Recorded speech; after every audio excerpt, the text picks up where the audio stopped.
And this is going to probably be the number one thing you're going to have to learn when hyperinflation hits.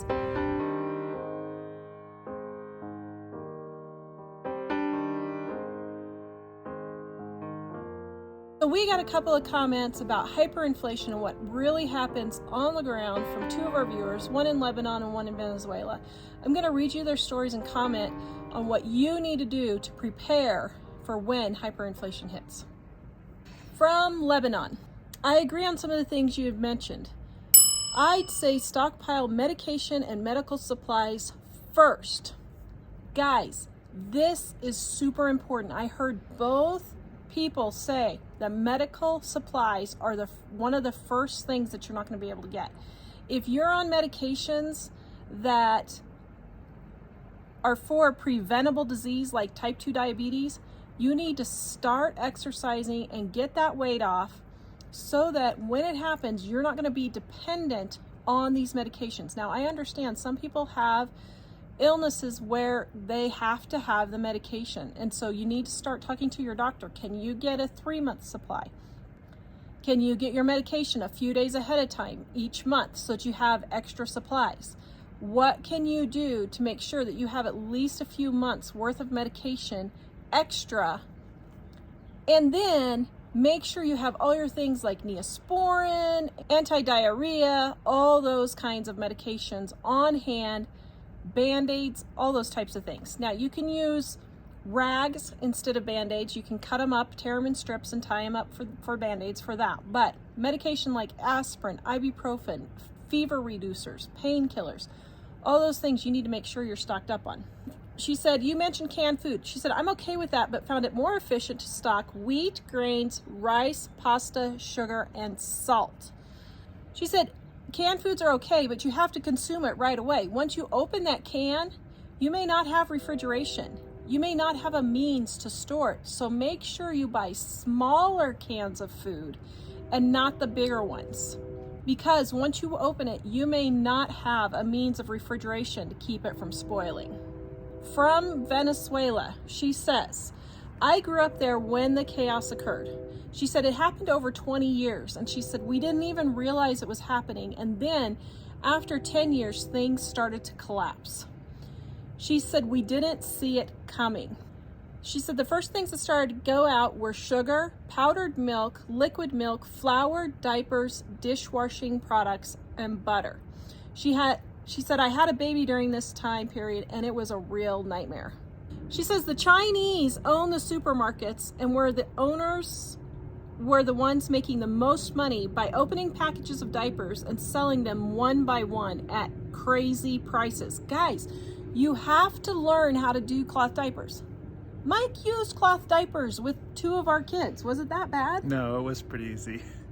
It's pretty easy, guys. And so the same thing with toilet paper. You don't need toilet paper. So you're going to have to learn how to cleanse your bod after your moments of movement and use Sorry, I was like and use reusable diapers and cloths for your toilet paper instead. Then she said, we ate meat every day, rice and salads and everything we needed. But after a few years, the shops started having anything. Guys, our shops still have food in the stores. That's why we keep telling you to stock up right now. You can get ready right now. And it's not going to last you years and years, but it'll get you through having a garden or something like that. Many people, it would have been handy to learn how to plant and to have a little garden with produce. But at today's situation, most of the people still don't know how to, including my family, and they won't even try. That's why they starve. Well, that's the part that gets me, is it won't even try when the situation is right there already. Yeah. And this is going to probably be the number one thing you're going to have to learn when hyperinflation hits. You're going to have to take care of yourself, and you're going to have to learn how to do these things. Learn it now before it hits. She said electricity started to fail, so stocking up on the refrigerator and freezer is absolutely useless. Her mom lost all of the food in her refrigerator several times due to the electric going down. You're gonna have to learn how to live without electricity, especially for your cooking and your refrigeration. Cooking is not all that easy since culturally we like to cook on a fire and few people own an electric stove, but gas is difficult to find. You need to practice now.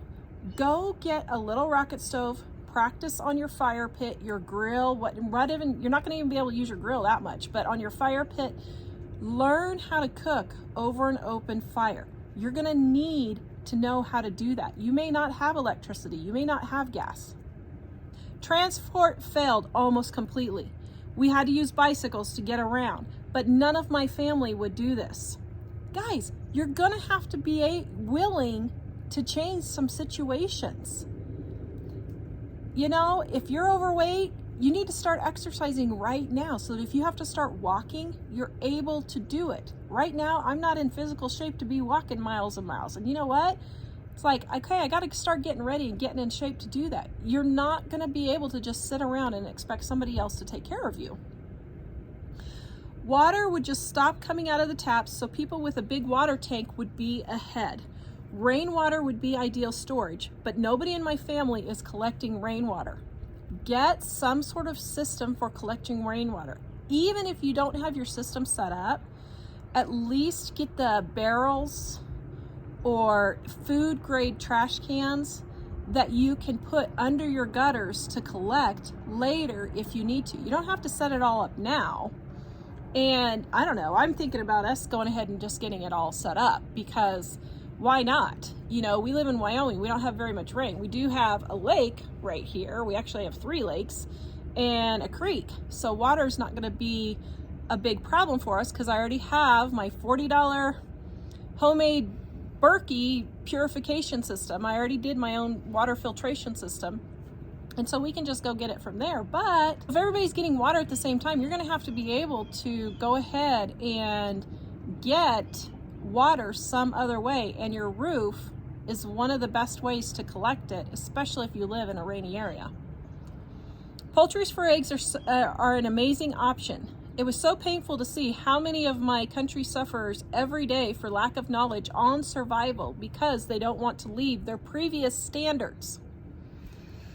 That's it right there. You want to do a little lecture on that, dear? Well, it's just hard to believe that when you're experiencing that, you still wouldn't want to do it. Because I know right now, people don't want to do it because they still have everything that they want. Yeah. And, you know, I would practice. Take a week and practice only cooking all your meals on a fire outside of your house.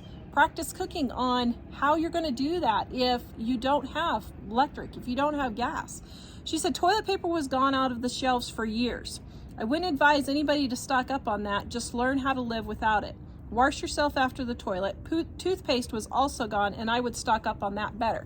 Now, I don't know why you would need toothpaste because you could just use baking soda, but make sure you have baking soda so that you can brush your teeth and keep clean and use it as deodorant and that type of thing. But guys, the main thing I really wanted to point out about this was that she said they weren't even willing to change after it happened.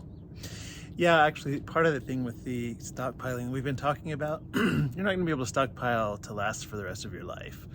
But to be able to stockpile enough to learn to improvise and to do other things. Yeah, but if the time comes and you're not even willing to improvise, you're going to be suffering. Yeah, you're going to have to change your mindset. So go watch our video, Blackout is Imminent. Go and download our free $5 a week practical stockpile cookbook ebook. It's totally free, guys. Just go to the description below. We've already did everything for you, so to help you get started with this. Remember, things are going to be bad and you're going to have to learn to adapt and overcome. Bye. Bye.